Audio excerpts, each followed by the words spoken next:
Good morning class. जैसा कि अभी तक हम अपने विषय कोड 302 के अंतर्गत राष्ट्रीयता के विषय में पढ़ रहे थे, उसका चैप्टर कल हमारा समाप्त हो गया था।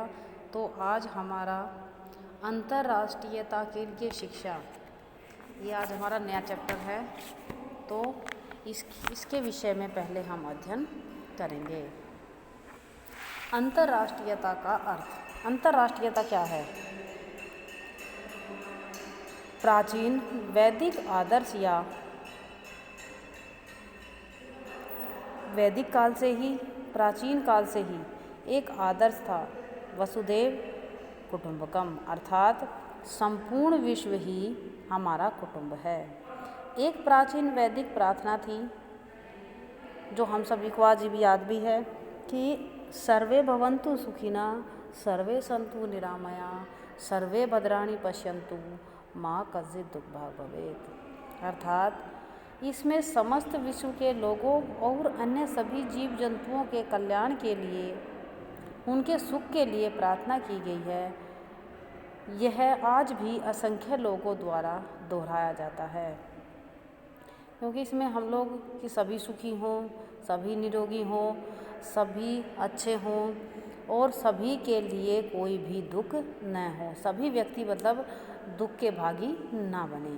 तो इस चीज़ को ध्यान में रखते हुए आज भी सभी लोग इस मंत्र का जाप करते हैं और इसके लिए प्रार्थना भी करते हैं। दुर्भाग्यवश आधुनिक विश्व में भयंकर समस्याएं, देशों में आपसी लड़ाइयाँ और मनमुटाव, असहयोग की प्रवृत्ति भी बढ़ी हुई है। परस्पर विश्वास व मेल जोल कम हुआ। सुपर पावर देश जैसे अमेरिका, इंग्लैंड अन्य देशों को दबाकर व कुचलकर रखना चाहते हैं। विश्व के कई देशों में, विशेषकर अफ्रीका और दक्षिणी अमेरिका में निर्धनता और भुखमरी सदैव फैली रहती है। आज विश्व भर में एड्स, कोरोना जैसी महामारियां आतंक रूप से फैलती जा रही हैं, जिसमें विशेषकर अफ्रीका के अनेक देशों में लाखों की संख्या में इस महामारी से मर रहे हैं। आतंकवादी, धार्मिक और राजनीतिक समूह निर्दोष लोगों का कत्ल कर रहे हैं और भय का वातावरण फैला रहे हैं। तालिबान, ओसामा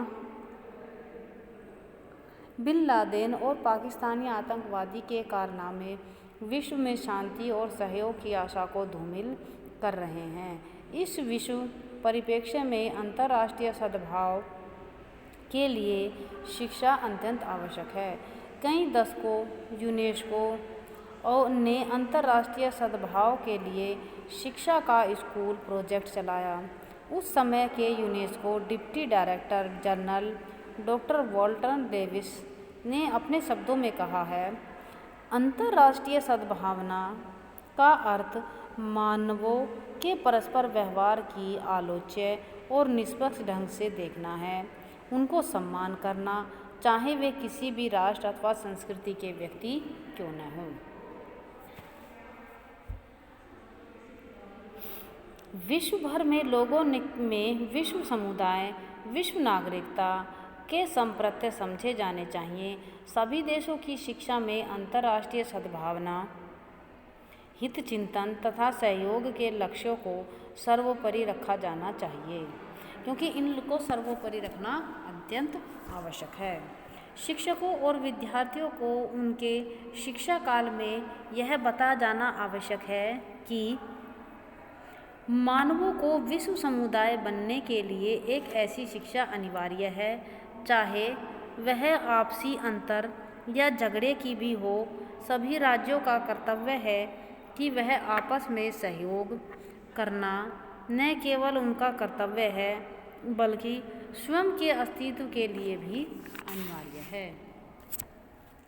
विभिन्न देशों के योगदान से आधुनिक सभ्यता बनी है और फल फूल रही है, अतः सभी देशों में इसमें निरंतर योगदान देना अनिवार्य है। सभी देश एक दूसरे का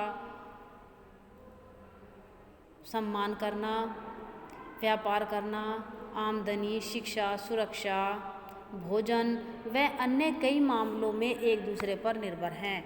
इस तथ्य को हमें समझना चाहिए। सभी धर्मों और संस्कृतियों में भूखे को भोजन देना, प्राकृतिक आपदाओं से पीड़ित लोगों की सहायता करना तथा दूसरों की भलाई करना आदर्श मानते हैं।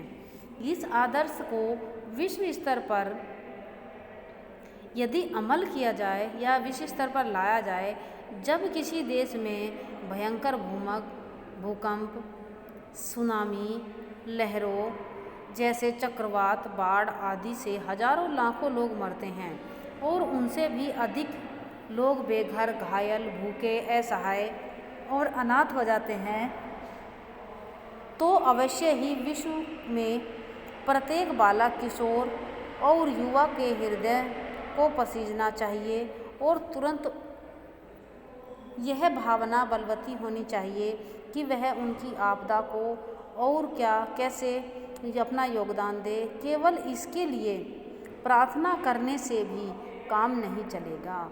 उनको धन, भोजन, वस्त्र, तंबू, दवाइयाँ, कंबल, बर्तन, बिस्तर आदि तुरंत भेजना चाहिए और उनके अनाथ बालक बालिकाओं को मानसिक आघात तथा यौन व्यापारियों के चंगुल से बचाना चाहिए।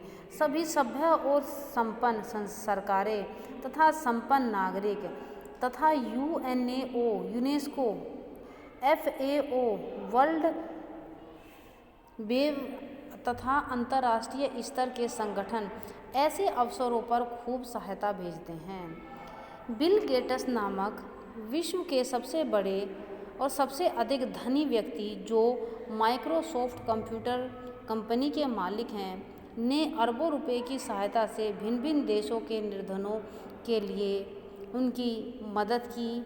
वे दिसंबर 2005 में भारत आए और उन्होंने बिहार राज्य में करोड़ों रुपए की आर्थिक सहायता भी की और उसको आगे बढ़ाने की घोषणा भी की। 2003 में विश्व स्वास्थ्य निहितार्थ कई महत्वपूर्ण घोषणाएं की थी।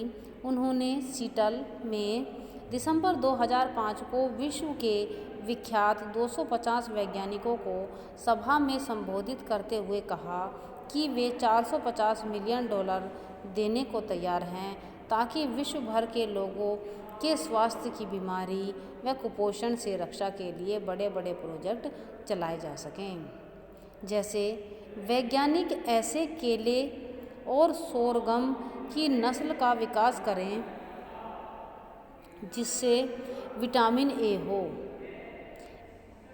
दूसरा, ऐसे नए रासायनिक बनाएं जिसमें मच्छर मनुष्यों को सूंघना और काटना बंद कर दे। ऐसी दवाइयां बनाएं जिनसे टीबी के मरीज के कीटाणु तुरंत मर जाएं। ऐसी वैक्सीन जो संतरे के शरबत या अन्य शरबतों में मिलाकर सुगमता से दी जा सके। उन्होंने दिसंबर 2005 में यह घोषणा की कि उनकी कंपनी भारत में 4 वर्षों तक $1.7 मिलियन तथा विनिमय करेगी, जिससे 3000 भारतीयों को नौकरी मिलेगी और उनसे संबंधित निम्नलिखित कार्य किए जाएंगे। पहला है, उनकी माइक्रोसॉफ्ट कंपनी 100 भारतीय स्कूलों को अपनाएगी और ग्रामीण भारत में निःशुल्क साक्षरता फैलाएगी।